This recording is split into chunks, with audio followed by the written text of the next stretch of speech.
Alors si j'ai bien compris la question, c'est que sont devenus les migrants après l'évacuation. À ma connaissance, parce qu'il y a là-dessus un grand secret. La ville de Paris ne communique pas. L'État ne communique pas vraiment. On n'aura pas la liste des adresses d'hébergement. En tout cas, pour l'instant, on ne l'a pas eu, y compris quand on est partenaire de la majorité du maire de Paris. Mais d'après les renseignements que j'ai pu obtenir du préfet ou de la ville de Paris, une toute petite partie, quelques dizaines, vont être traités de manière durable et pérenne. Il s'agit naturellement des enfants, de leur mère, père éventuellement, et des mineurs. Mais ça fait très peu de gens. La grosse majorité qui sont soit en transit, soit des migrants, alors eux, c'est la précarité. C'est-à-dire qu'une partie a été amenée là à la boulangerie où on va les redispatcher vers d'autres centres, d'autres ont été amenés directement dans des centres d'hébergement. Presque 400 places, simplement 400 places ont été réservées.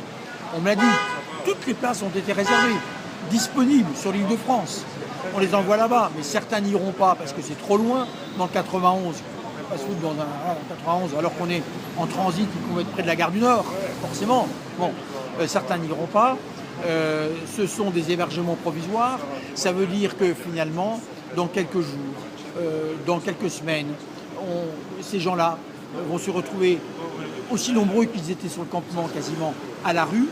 Ils vont chercher des solutions et bien sûr, ils vont se regrouper parce que c'est une condition de survie pour eux d'être regroupés. Et ils vont chercher à se regrouper de manière, je ne veux pas dire sauvage, mais de manière spontanée, dans des lieux disponibles, comme il y a Austerlitz, comme il y a eu ici. Et puis ça va recommencer. Ça va recommencer et ainsi de suite. Ça veut dire que cette opération ce matin, elle était poudre aux yeux dans le sens qu'elle ne répond absolument pas aux besoins migratoires.